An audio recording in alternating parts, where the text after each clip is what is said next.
ini akan dikaji dengan suatu metode yang disebut di sini simulasi premodel. Ya, nah begitu cara melihat sebuah judul.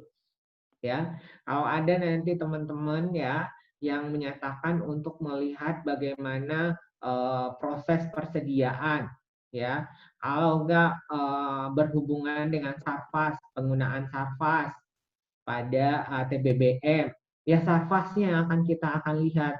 Sarfas itu dipengaruhi oleh apa saja, ya, mulai dari proses penerimaan, penimbunan, dan penyaluran. Nah, kita mau membahas sarfas apa misalnya? Sarfas penimbunan, ya udah berarti hubungannya dengan tangki timbun. Jangan berhubungan lagi dengan penjualan, jangan lagi diambil lagi distribusi, khusus pada proses penimbunan saja. Kalau seandainya mengkaji lagi distribusi, artinya itu sudah di luar lingkupnya kita. Ya, sama ya. Kemudian lanjut Tifa ke bawah. Ke latar belakang.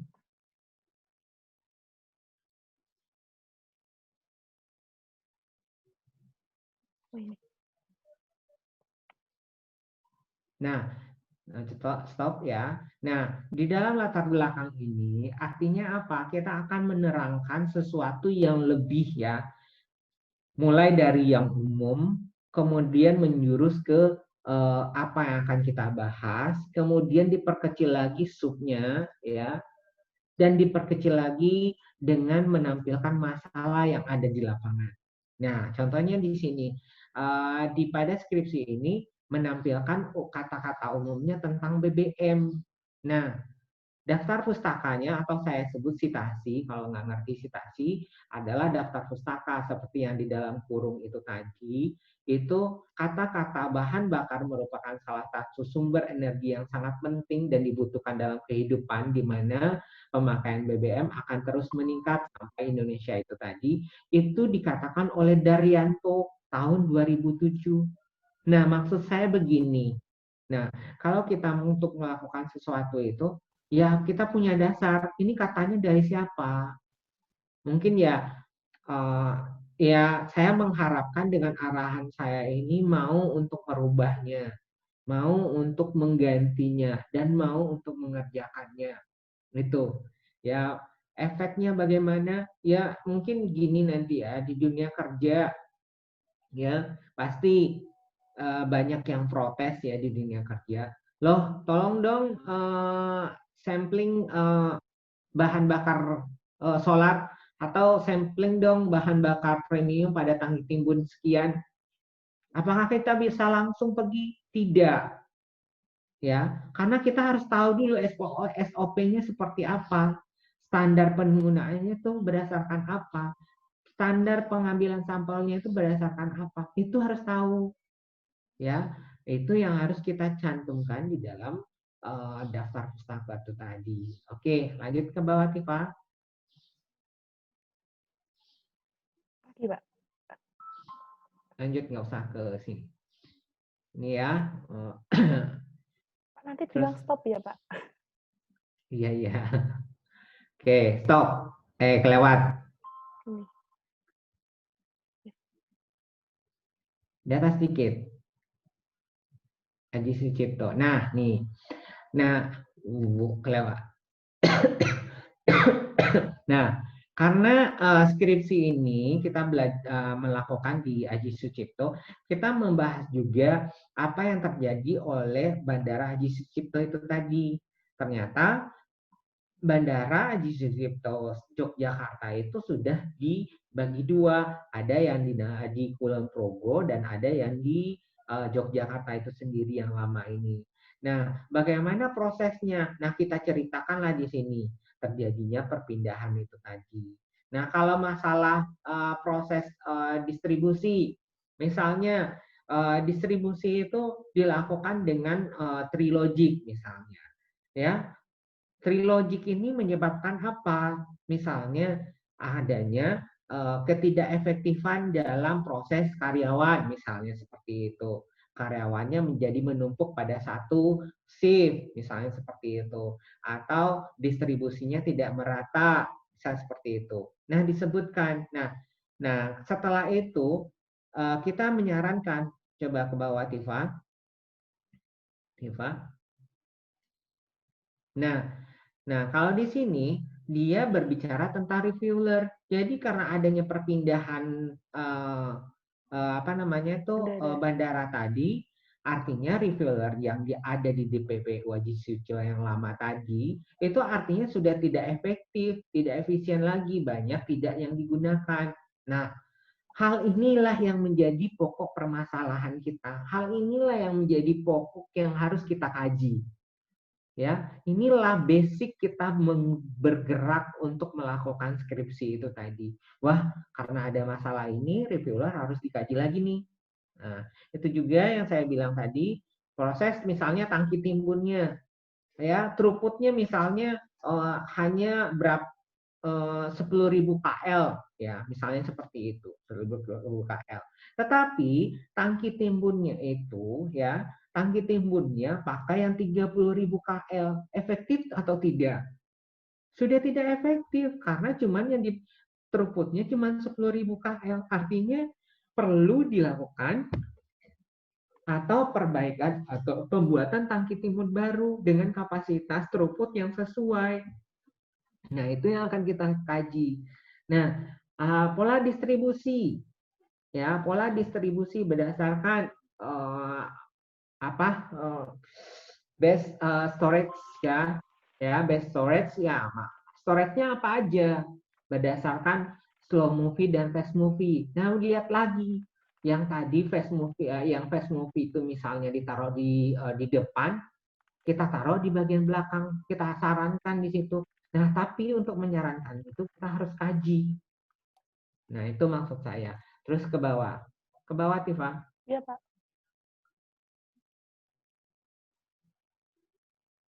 Ke bawah. Nah, stop. Tipu. Stop dulu, kelewat. Ini, Pak. Kelewat. Yang di atas tadi. Nah, di sini.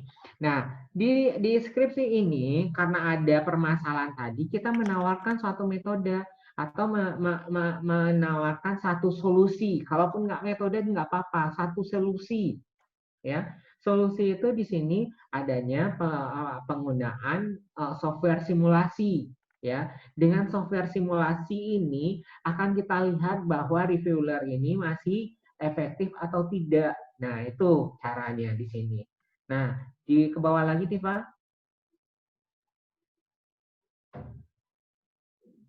Nah, kalimat tuh stop, kelewat.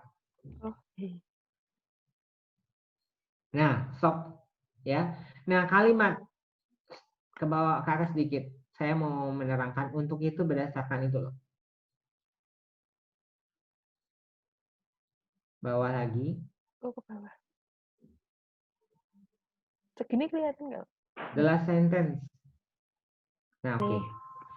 Nah, oke. Di kalimat terakhir itu, karena kita menyusun sebuah skripsi ya, artinya apa? Ujuk-ujuk kalau kita akan pengen masuk ke dalam sebuah rumah, kita harus kulonungun dulu, baca assalamualaikum, izin masuk dulu.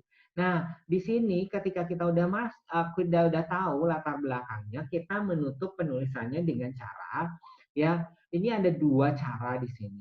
Mulai dari kita menerapkan pada bagian atas tadi, boleh juga pada penutupnya seperti ini. Tapi kalau mau seperti ini yang lebih simpel ya. Jadi kita bisa menutup sebuah kalimat atau paragraf pada latar belakang itu. Untuk itu berdasarkan uraian di atas, penulis mengambil judul skripsi dengan judul ini. Udah cukup seperti itu. Artinya kita udah mulai menerapkan atau menyampaikan kepada pembaca nantinya, loh berdasarkan ini loh orang ini mengambil judulnya. Nah itu caranya. Oke, mengerti sampai di sini? Ada pertanyaan? Silakan kalau ada pertanyaan. Belum. Jangan ini tolong. Ya, siapa? Pak, saya mau tanya, Pak. Ya, silakan. Kan saya di bab 1 itu penjelasannya kan cuma masalah rekonstruksi ya Pak ya. Hmm. Nah, terus untuk penjelasan dari rekonstruksinya itu diterusin di bab 4 apa masukin bab 1-nya Pak? Eh, konstruksinya ini kan dalam konteks perbaikan ya atau optimalisasi. Udah perbaikan Pak? Perbaikan. Nah, ini kan konstruksi ya. Kita Ya. harus menjelaskan dulu konstruksi itu pada bab 2. Bab 2 kalau nggak salah ya daftar pustaka ya. Heeh. Nah, kita sebutkan dulu konstruksi itu bagaimana fungsinya, ya. Artinya konstruksi kamu ini kamu jadikan sebagai metodenya. Apa way-nya itu, jalan untuk perbaikannya itu tadi. Perbaikannya itu tadi. Nah, itu yang kamu terangkan tadi sebelum judulnya itu tadi. Jadi, selama ini misalnya kamu bahas konstruksinya seperti apa, sehingga konstruksi yang sekarang itu kelemahannya di sini, di sini, di sini kamu sebutkan seperti itu. Nah, dengan mengkaji konstruksi ini, kita akan mencoba perbaikannya apa saja sehingga menghasilkan efektivitasnya itu pengoptimalisasikannya itu di bidang apanya saja. Apakah ini kamu di TBBM atau apa? Di TBBM Pak? Nah, berarti nanti konstruksinya itu artinya mulai dari konstruksinya penerimaan, penyaluran atau penimbunan. Penerimaan Pak. Nah, berarti nanti konstruksi untuk penerimaan. Nah, bagian mananya yang akan kamu efektifkan? Ya, konstruksinya itu. Biasanya kan kalau proses penerimaan itu orang berbicara antri dan antri dan antri, itu kan. Kalau sekarang kamu mau berbicara tentang konstruksinya, ya udah silakan, nggak masalah. Ya, berarti nanti kamu juga membahas sampai efektifnya itu seperti apa konstruksinya itu. Kemudian kajian ekonominya juga akan dibahas di situ. Ngerti? Sampai ke kajian keekonomiannya Pak? Iya pasti. Baik Pak. Ya, ya, contohnya kemarin itu ada teman kamu itu mengkonstruksi untuk pembuatan, aduh saya lupa. Catherine ya, Pak? Bukan Catherine. Oh. Catherine itu beda lagi dia. Dia benar-benar konstruksi. Teknik sipil banget. Aduh, saya lupa. Untuk pemadam kebakaran ini loh. Saka. That's right. Kakak orangnya. Ya. Dia itu membahas tentang itu. Konstruksinya seperti apa.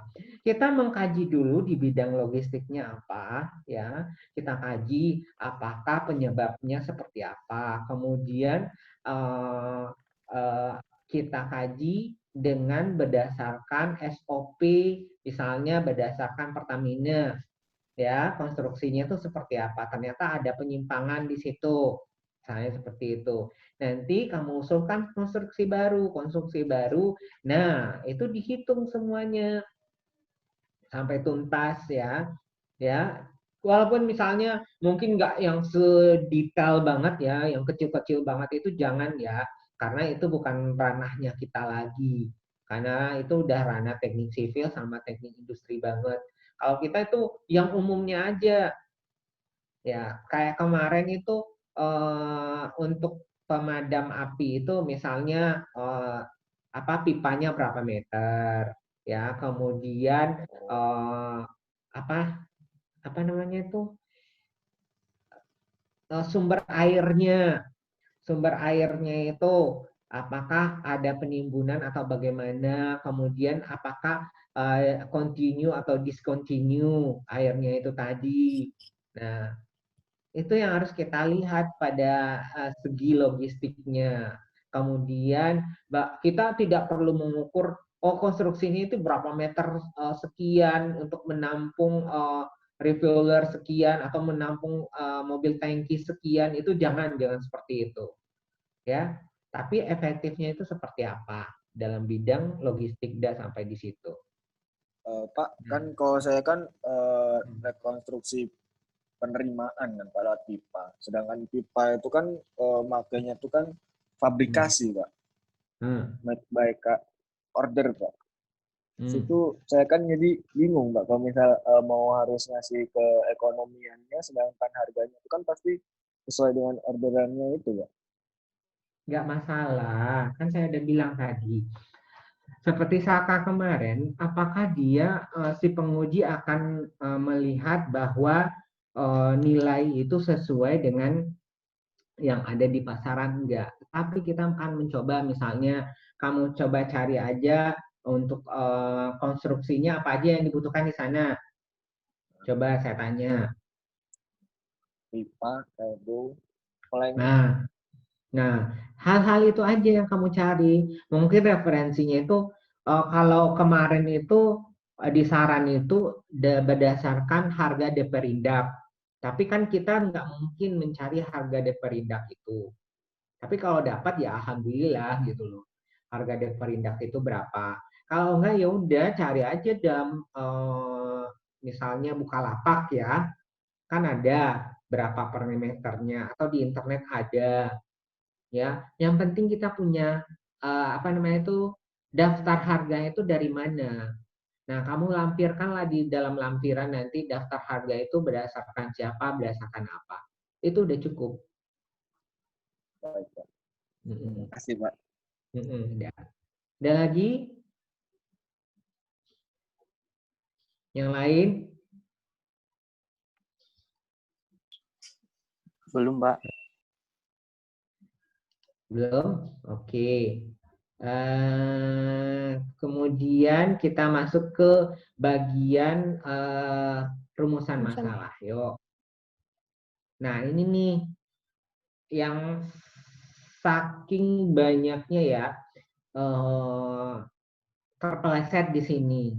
Ketika sudah ditanyakan dari judul, latar belakang, terus rumusan masalah. Misalnya gini, di dalam judul kita akan membahas tentang distribusi.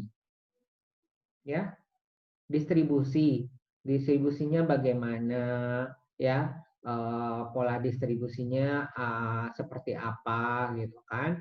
Tahu-taunya di dalam rumusan masalahnya itu bukan tentang distribusi, ya, tentang penerimaan, ya, tentang penerimaan, berapa jumlah penerimaannya di TBBM itu, gitu kan. Nah, itu kan udah nggak nyambung ya, walaupun itu tuh ada hubungannya dengan distribusi, ya, tetapi nggak nyambung, ya. Kita pengennya distribusinya, ya. Kalau berbicara distribusi misalnya, yang A itu tadi bagaimana proses distribusi di TBBM Wayami misalnya seperti itu. Nah, kedua, bagaimana keefektifan dari pola distribusi yang sudah existing di Wayami tersebut. Ya, artinya apa? Akan melihat kekurangan dan kelebihannya. Ya, kemudian yang ketiganya, ya, mencoba bagaimana misalnya kalau misalnya berhubungan dengan EOKI. Nah, ya, bagaimana metode EOKI ini berpengaruh pada distribusi BBM, ya. Yang keempatnya, bagaimana ya tingkat efektifnya distribusi dengan EOKI. Itu terakhirnya. Artinya apa? Akan kelihatan di belakang kesimpulannya itu dengan pertanyaan pertama, pola distribusi yang ada sekarang tuh bagaimana, itu dilihat distribusinya apa aja. Kemudian pada pembahasan itu juga efektif atau tidaknya, kelebihan atau kekurangannya. Nah, itu kan data ya. Ya, pasti akan menampilkan data dalam bentuk pie chart atau dalam bentuk tabel atau dalam bentuk grafik batang. Tetapi saya lebih mengutamakan tampilkanlah data, janganlah data mentah yang ditampilkan, tetapi datanya itu dalam bentuk pie chart atau grafik batang. Nah, data mentahnya itu tadi itu ditaruh di dalam lampiran. Nah, seandainya di dalam pie chart, oke, nanti kita nyambung ke pie chart. Kemudian di dalam rumusan masalah EOQ tadi akan terjawab lagi bagaimana EOQ itu bisa diterapkan, efektif atau tidak, ya. Kemudian divalidasi di dalamnya, diverifikasi di dalamnya.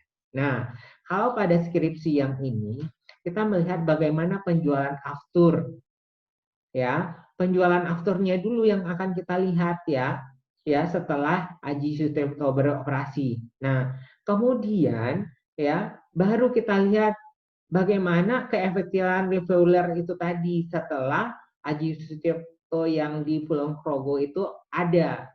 Nah, baru kita lihat bagaimana jumlah kebutuhan yang realnya sebenarnya.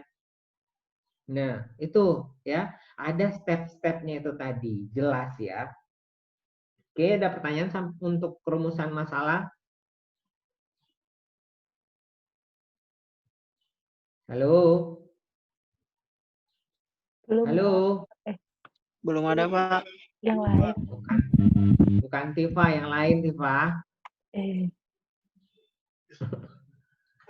Ayo, si Enrico, Ahmad Fuad, Tengku Alam, Mariam, ya, Yenike. Jadi saya mengharapkan dengan pertemuan kita kali ini kalian akan bisa mencoba membuat suatu pembahasan yang lebih gampang lagi. Nah, seandainya rumusan masalah ini udah duduk, pembahasannya sangat amat gampang sekali. Sangat amat gampang sekali ya. Nggak akan bingung. Saya yakin antara yang berempat tadi itu bingung. Mau bahasnya yang seperti apa sih? Bener nggak? Jujur nih. Halo? Bener nggak, Amam? Iya, Pak, benar. Iya, Pak. Ya, Iya, Nike. Nah, itu apa yang mau dibahasnya? Nah, itu karena rumusan masalahnya belum tepat. Nah, bergeraklah dari rumusan masalah itu tadi. Oke, itu sampai rumusan masalah. Kemudian ke bawah, itu nggak usah. Bab ini, Tifa, bab 4 yang ada grafik pie chart-nya.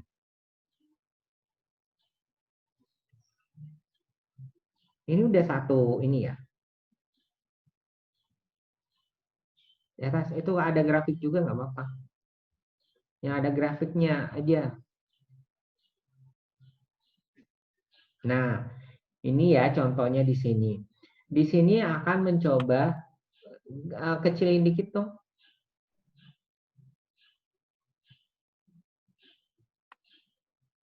Nah, ini masih ada kesalahan pada Latifah penulisannya. Tabel 7 titik ya. Nah, tabel tuh urutannya diurut sampai dari bab 1 sampai bab 5. Udah Kemudian ya, Pak? Bukan, tunggu bentar. Oh iya. Tabel 7 titik itu boleh ditebalkan, tetapi data realisasi penjualan aftur itu nggak usah ditebelin. Itu sama dengan kalimat ya. Cuman tabel 7-nya saja yang menyatakan. Ya, kemudian di sini sumber General Affair di DTPWU Aji Sucipto.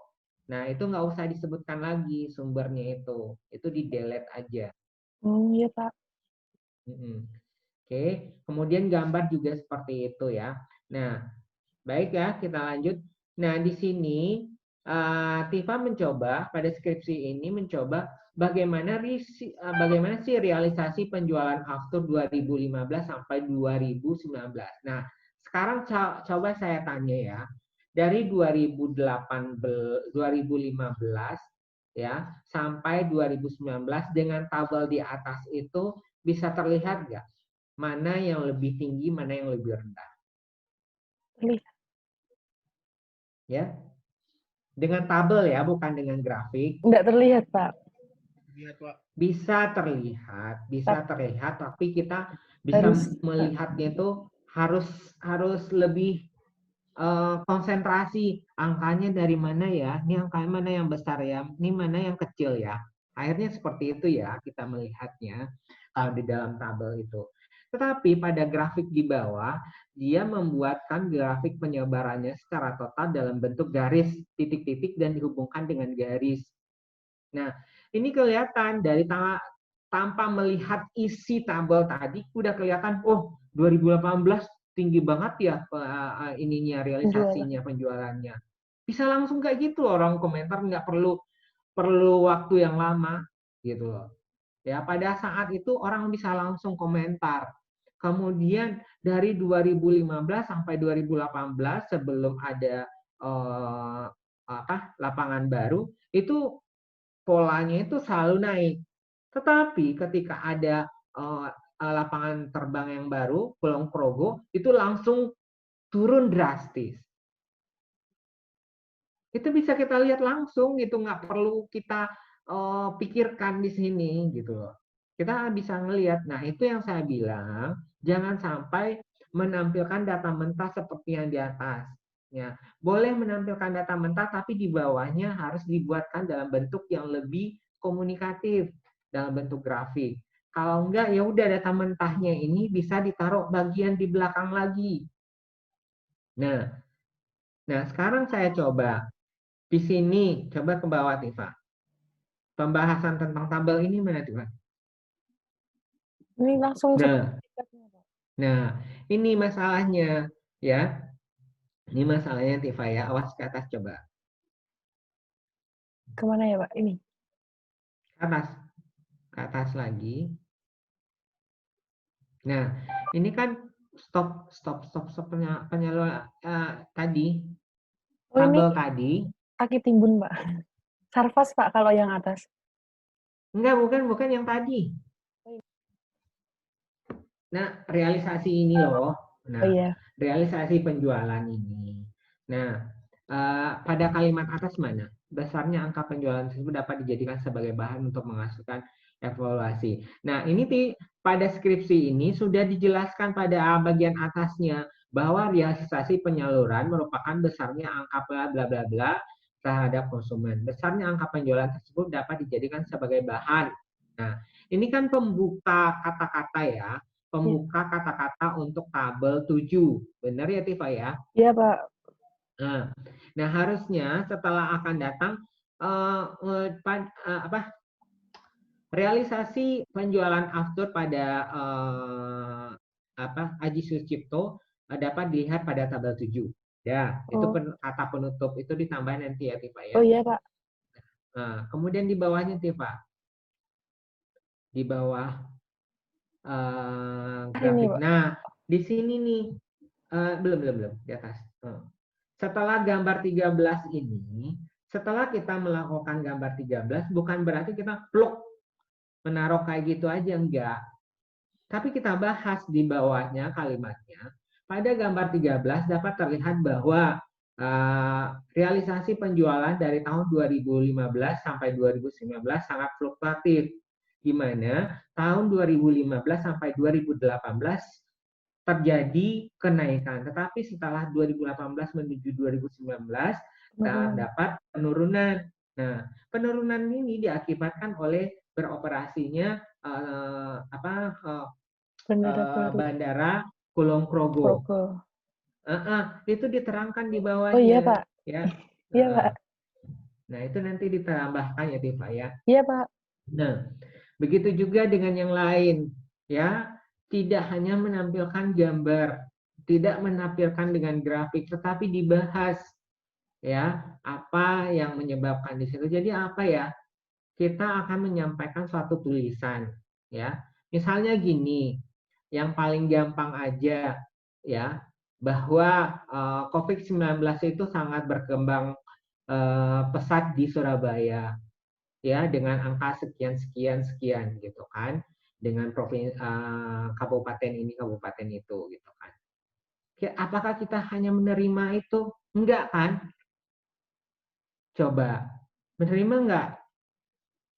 Pasti akan kita cari penyebabnya itu di mana. Misalnya ada orang yang pulang dari Jakarta, ada yang pulang dari misalnya dari luar negeri, ada di suatu kabupaten. Nah, kabupaten tersebut sudah melakukan interaksi, orang tersebut pada kabupaten tersebut sudah melakukan interaksi dengan banyak orang. Akhirnya terjadilah penyebaran yang cukup signifikan. Itu tahu kan penyebabnya apa? Bukan hanya menyatakan data, enggak. Tapi kita harus mencari penyebabnya itu apa. Itu maksud saya. Ya, mudah-mudahan ini bisa tersampaikan apa yang saya bilang ke anak-anak saya ini, bisa menjadikan sesuatu tulisan itu lebih menarik untuk dibaca. Saya tidak akan melihat bagaimana, wah kualitasnya itu bagus atau tidak, tetapi bagaimana menyampaikan bagus atau tidaknya tulisan itu tadi. Nih, pembelajaran ya buat semua. Ada salah satu teman kalian kemarin itu membuat tulisan sangat amburadul. Dari judul, latar belakang, rumusan masalah, terus pembahasannya dibahas lain, datanya juga tidak jelas. Akhirnya apa? Itu yang akan menjadikan kalian fail di dalam ujian. Tetapi kita sebagai penguji, kita tidak akan melihat bahwa tulisan itu, skripsinya itu high class itu. Enggak. Tetapi bagaimana skripsi itu bisa menyampaikan dari awal sampai akhirnya. Gitu, sampai terbentuklah sebuah kesimpulan. Oke, ada pertanyaan sampai di sini? Cukup, Pak. Nah, oke. Kita lihat dengan metode. Metode mana, Tifa? Kalau tidak ngerti langsung interupsi ya.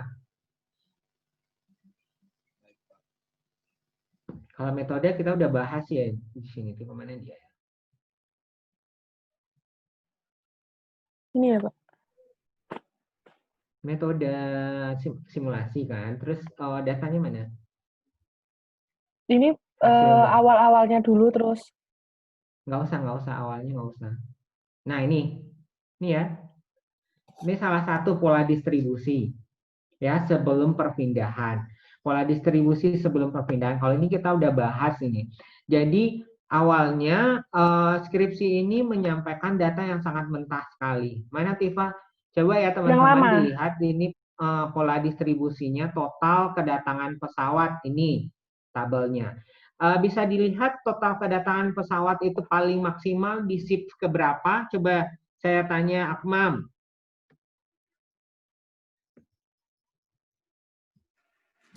Halo Akmam. Iya Pak. Nah, dari grafik pie ini, mana pola di shift keberapa ya kedatangan pesawat paling tinggi? Di shift ketiga Pak. Di shift ketiga berapa persen? 34%. 34% ya. Cepat ya kita bisa menjawab ya. Nah, itu. Nah, oke, coba lihatin data mentahnya Tifa. Mana ya, Pak, lu? Di lampiran tapi.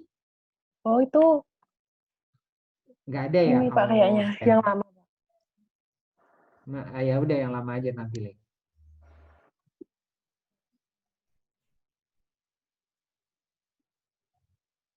Oh, enggak. Oh, enggak, Pak. Enggak ada.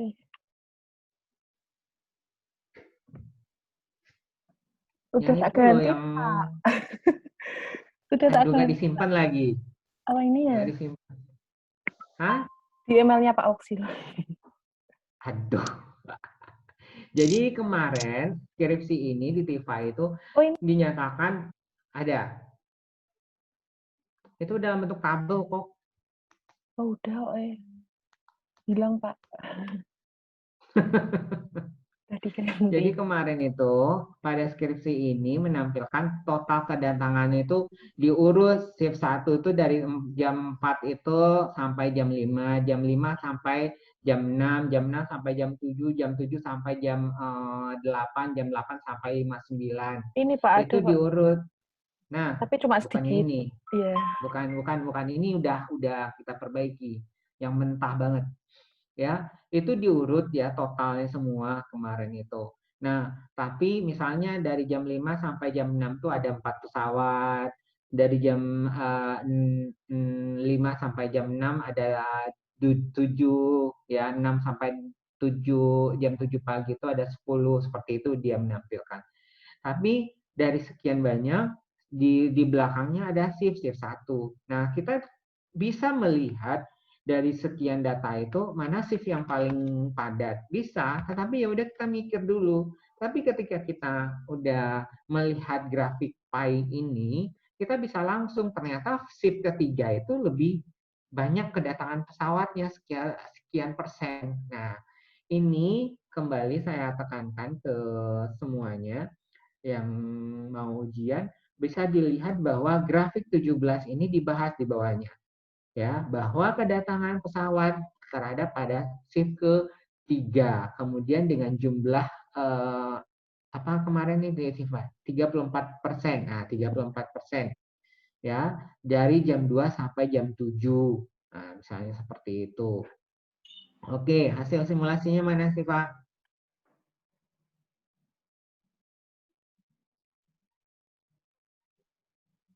Iya ini Pak, urut-urutannya ini. Ya, itu ininya. Nah, ini. Ini apa ke atas Oke, lagi ke Pak? bawah. Ke bawah kayaknya. Bukan itu setelah tahu kedatangan sebelum perpindahan kan dilakukan simulasi ya Pak. Simulasi. Terus Nah, oke. setelah itu bahas tentang keadaan Mm-mm. setelahnya. Iya, keadaan setelahnya itu mana?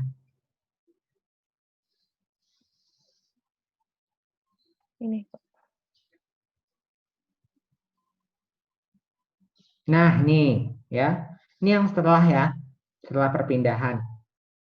Nah, ini bisa dilihat bahwa sekarang saya tanya, kenapa di sana persentasenya itu sudah cukup tinggi antara shift 1, shift 2, shift 3, dan shift 4.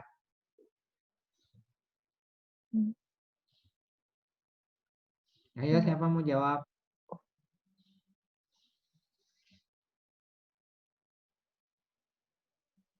Atau inilah, apa arti angka 0% di sana?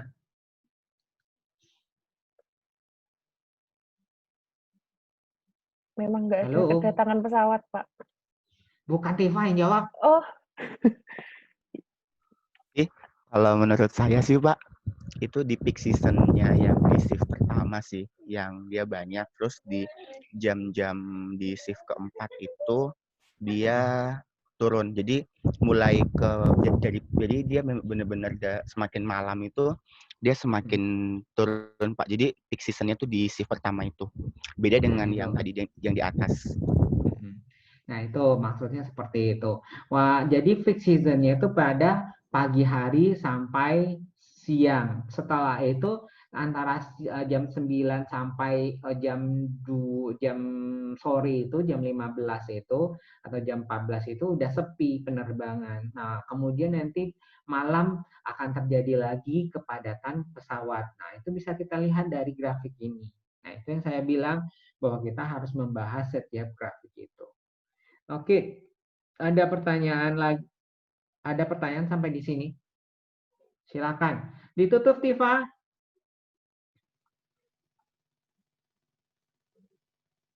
Tifa, udah Kak. kok nggak ada kelihatan teman-temannya? Kan tadi disuruh ngilangin video Pak. Nggak, sekarang udah dibuka lagi.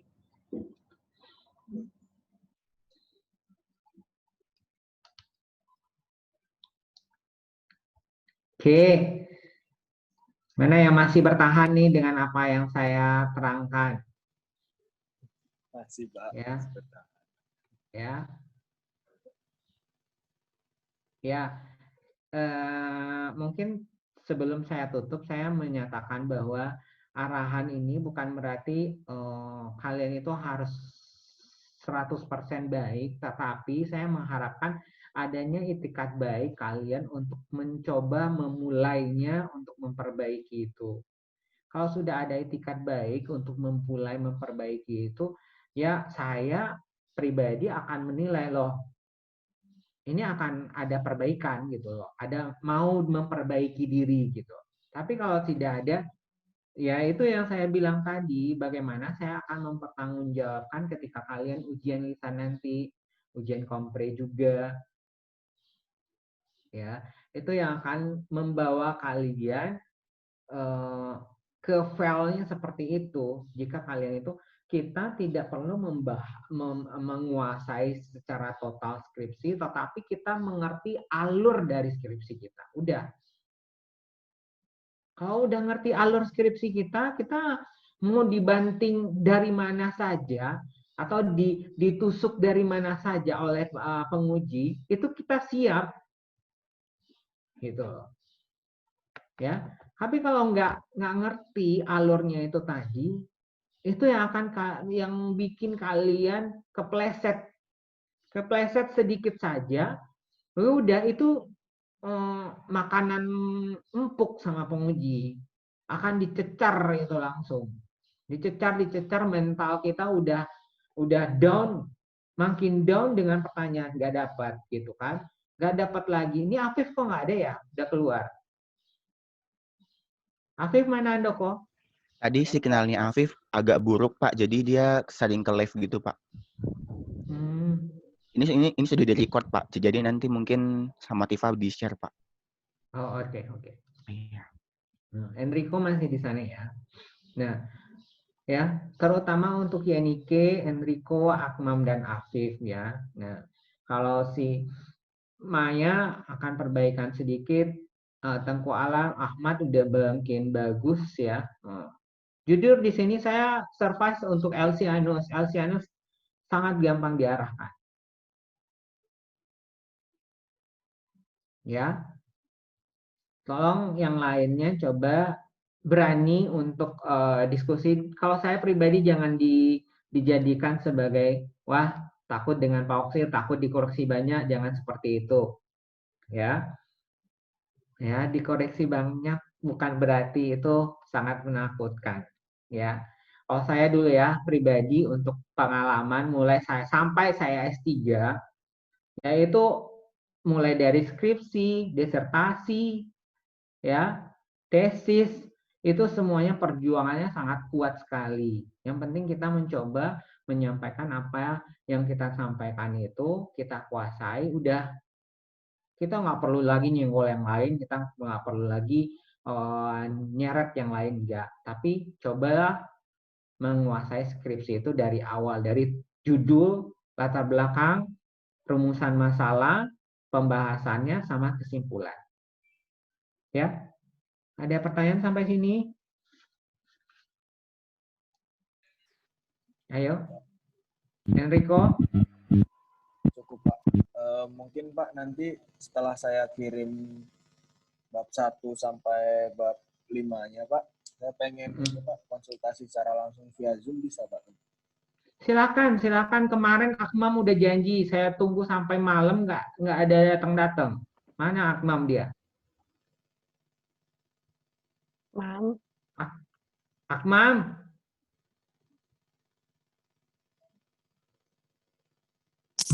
Nggak tidur. Iya Pak. Nggak tidur Pak. Nggak tidur Pak. Nggak tidur, cuma rebahan ya, Mam ya? Rebahan ya. Ya kita mungkin kepalanya makin panas ya. Saya mengharapkan dengan kepala yang panas itu makin cair idenya. Bukan mungkin sumpek gitu kan, tapi makin cair idenya untuk menuangkan skripsinya. Oke, siap Enrico, silakan aja dipersiapkan. Amin Pak. Di jam berapa? Kayak tadi pagi si Maya menyiapkan Zoom-nya. Ya, Maya mana? Ya, Maya. Iya Pak. Seperti sama Maya tadi pagi sama Maya itu sinyalnya yang tidak kuat ya. Tolong nanti kalau emang iya mau discuss Zoom ya, mungkin malu di depan teman-temannya, silakan saya akan welcome dalam waktu Sabtu Minggu ini buat kalian 8 orang. Mau siapa yang mau Zoom pribadi silakan. Ya, tidak ada yang perlu ini. Ini tadi aja pagi, tadi setelah Maya ada lagi yang sudah ujian aja masih Zoom dengan saya secara pribadi untuk memperbaiki skripsinya lebih baik lagi. Kemudian bahkan saya mencari ahlinya itu bagaimana. Saya datangin ahli dari luar PEM supaya lebih bagus lagi skripsinya. Kalau ada yang mau seperti itu silakan. Hah? Siapa Pak? Ahli. Ya janganlah disebutin. Ahlinya. Hah? Ahli. Alhamdulillah, apa yang namanya itu, saya pribadi di sini bukan apa ya, walaupun saya punya pengalaman yang cukup banyak di oil and gas, mulai dari produksi, pengolahan, logistik. Nah itu ketika di otak saya itu udah campur baur semua, saya pengennya dikotak-kotakin lagi gitu. Nah ketika dikotak-kotakin dengan adanya kalian ber-18, saya sangat bersyukur lagi.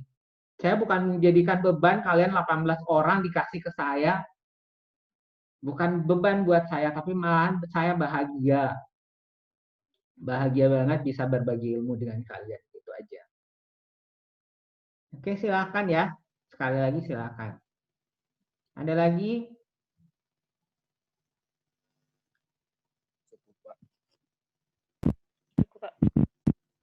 Cukup ya Nike? Iya, Pak. Ya. Ada pertanyaan? Belum, Pak. Nanti mungkin Japri aja sama. Japri ya. Nanti satu lagi mungkin saya pesankan di sana kekajian keekonomiannya sedikit apapun kajian ekonomiannya tolong dimasukin di dalam setiap skripsinya. Ya, apapun bentuknya itu kajian keekonomian tolong dimasukkan karena ada poin penilaian